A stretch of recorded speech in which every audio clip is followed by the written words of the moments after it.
Hi, this is Leah from leahcleary.com, and I'm here today to talk to you about 3 simple ways that you can use what you already have, existing resources, in distance learning. And the first thing that we're going to talk about is how to separate long PDFs into only the pages you need to share with students using the print to PDF option. Now, we all know that sometimes we get these long PDFs that include answer keys and terms of use pages. We don't want our students to see all of that. And sometimes we just want to assign them maybe 1 or 2 pages from a lengthy document. I'm going to show you a simple way to only assign your students the pages you want them to see without it costing you anything. And even if the PDF is secured, you can still do it. The second thing is to use a picture or a screenshot of a document. If you just have it, say, a worksheet on paper, or you can take a picture, or if you've got some type of document on your computer, you can take a screenshot and you can use it to create a worksheet in Google Slides. The last thing we're going to talk about is using Screencastify, which is what I'm using right now to record this, to record existing lectures of PowerPoints and to demonstrate activities and skills to your students. So you can record your directions. You can pull up a virtual whiteboard, and I'm going to show you a free one, and you can demonstrate activities and skills to your students. So let's get started. Here's step 1, how to separate long PDFs into only the pages you need to share with your students using the print to PDF option. So to print to PDF, I'm going to be demonstrating on a secure PDF, a secure document. Now, you could not use a PDF separating tool on a secure document, but my students don't need to see the introduction page. My students don't need to see the instructions for teachers. They just need this activity. This is a web quest. They definitely don't need to see the answer key. All right. So I want to get rid of all of that.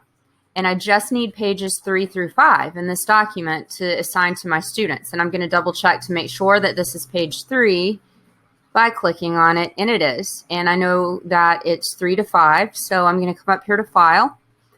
And I'm going to click Print. And I've already got my default as Print to PDF. Some people, you'll have your printer as your default. But I want to go for Microsoft Print to PDF, Microsoft Print to PDF. And I only want pages 3 through 5. And you could, if you just say wanted to print pages 3 and 5, you could say 3, 5, and it would just do pages 3, 5. And it's not printing them at all. It's creating a digital PDF for you. So 3 to 5. I'm going to select Print. And it's giving me this option. I want to name this document Productivity Web Quest. You can always hear my dogs barking in the background. So I'm going to hit Save on that. And it's flattening it, and it's getting it ready to go. And it is going to open it for me. Hold on. And here it is, my Productivity Web Quest, all separated out. And there's only 3 pages now, as you can see, with no cover sheet and absolutely positively no answer key. So that's how you make a large PDF smaller or separate it into different pages using the Print to PDF option. Now for tip 2, use a picture or screenshot of a document to create a Google Slide worksheet. I'm going to demonstrate with both, but we're going to start with a screenshot. So we're going to start with the same document, the same one that we just turned into a 3-page PDF, and we're going to take a screenshot of it. And I want for it to be roughly the size of a normal 8.5 by 11 sheet of paper. So I want to make it smaller. I want to make my view smaller.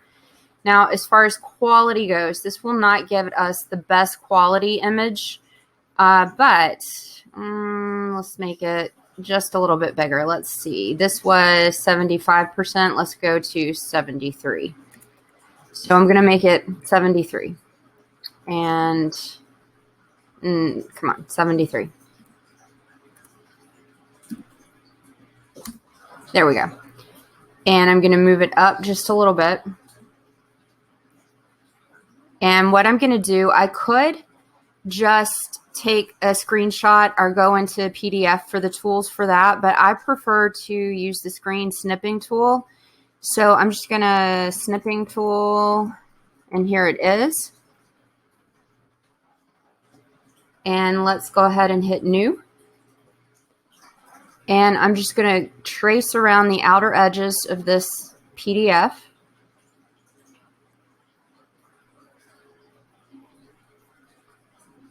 All the way down to here. There we go. And I'm going to save it. And I'm going to put it in here. This is the stuff for my distance learn, the folder for my distance learning blog posts. And actually, no, you know what? I want to put it in my pictures. That's going to be easier for me. And so inside my pictures, I'm going to call this Productivity 1. I'm going to hit save. And then I'm going to go back into my Google Drive. And so I will go to, you see everything that I have up here. And this is a folder that I created for things that I do on my blog. So I'm going to create a brand new Google Slide document, blank presentation. I'm going to name it Productivity Web Quest.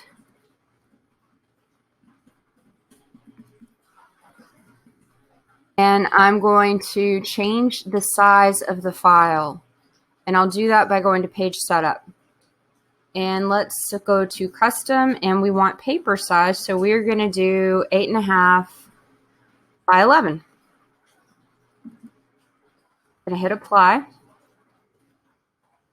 I guess I don't have to, but I'm going to get rid of that stuff because I'm going, well, I do. I'm going to go and insert it in the background. So just because I did that kind of quickly, I'm going to select background, and I'm going to choose an image, and I want it to come from my computer. So I'm going to go to Browse, and I want for it to come from my pictures. And I know that I called this Productivity 1. So I've got to scroll down to it.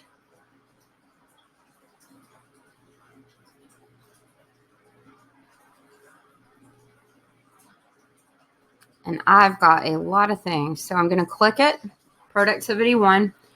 I'm going to hit Done, and you'll see that it's there. Now, it's an image, so these links are not going to work. What I would probably do is obscure them with an image. Let's do a shape. And so I would just go over that. I would do click here. And I would do the same thing here. And then in order to add the hyperlink so that students can click on it, let's center that. That's going to bug me if it's not centered. So that students can click on it, you would just do that. And you would paste the link in there. Now, in order to create something that students can type on, you need text boxes. So I would just come here, add text here to indicate to students that they can type right here. And if you want to change the color, you can. And then I just Control-C, Control-V over that. And I'm going to do the same for all of the other ones and add text boxes in every place where the students are supposed to type. So now we're going to talk about the taking a picture option. So for the picture option, what I did was I had a printed PDF that I didn't have a digital copy of, but I want for my students to read it. And so I took a picture of it on my phone, and I uploaded it to my Google Drive. And here it is. You know, it's not the perfect picture. It's not ideal, but it will suffice. And you have a few options with it. First option is to right-click and select Open With. If you have the PDF converter, which I hear works pretty well and it's pretty easy to use, I don't have it. You can turn it into a PDF. You can open it with Google Docs as well. Now, Google Docs actually works better if you open it with Google Docs if it's just a screen snipping from this. So if I open the image and open the snipping tool and took just a little bit of the text, like if I wanted to take this part of the text or this part of the text, but with all of the images and the fonts here, it's not going to be great in Google Docs. But the benefit of opening with Google Docs is that if you're patient with a document like this, it does grab the text and you can go through and you can delete pages, you can resize fonts. Again, it's not ideal, but it does grab the text so that it can be used with, say, a text reader. So you'll see the image at the top, and then you'll see the other things down here. And you see what I mean by it's definitely not ideal. I would resize that for sure if I were going to use this. And just to show you how it's better to do this with straight up text, I would certainly resize this. But the Google Doc is not grabbing the images that I used, but you do have the text. I would get rid of all of this. And then you've got your text. And again, you have to play around with it, resize, all that stuff. So to me, that's not ideal. My preference is to do what we did with the other one and insert it in the background of a Google slide. That's why I don't have the Convert to PDF app. I already have things like that on my desktop, and I try to keep my computer as clutter-free as possible, although it's not always possible. So background, I would choose the image, and for this one, I'm just going to choose it from my drive. And I would go to blog stuff, and since I can't alphabetize, there it is. I would go to remote learning, and here it is. And so I would hit done. And you've got it there. And you know what you can do, you can do this with worksheets too if you don't have a digital version. But I like this because students can zoom in to read. They can go to a bigger size. They can do what they need to do. The downfall of this is that if students need a text reader, this is an image, and so they can't use a text reader with it.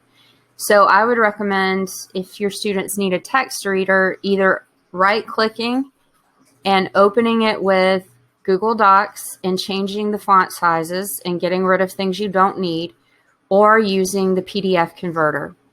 So this is how you can turn what you already have into an activity in Google Slides or PDF for your students.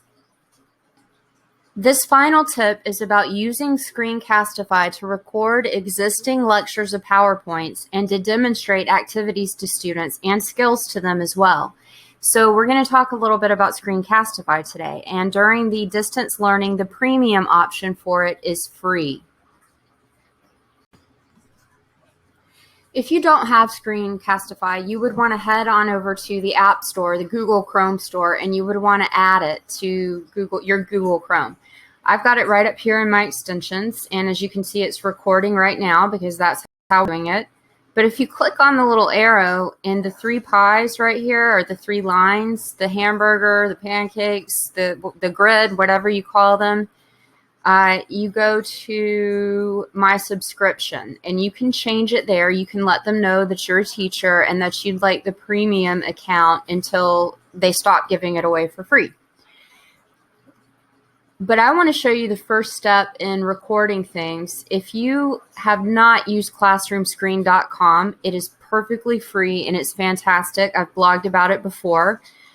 If you want to demonstrate something to students, a skill, let's say, you would just go to the draw, and in draw, you can make it as big as you want by dragging it. And I don't know, let's say that I want to change my pen color. It can be black like it is now, red, yellow.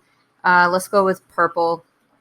And let's say that I want to demonstrate some math to them. I'm using my touch screen for this because it's just easier for me, but 2 + 2 equals for. So you can record a regular lecture for your students in this way using Screencastify and Classroom Screen.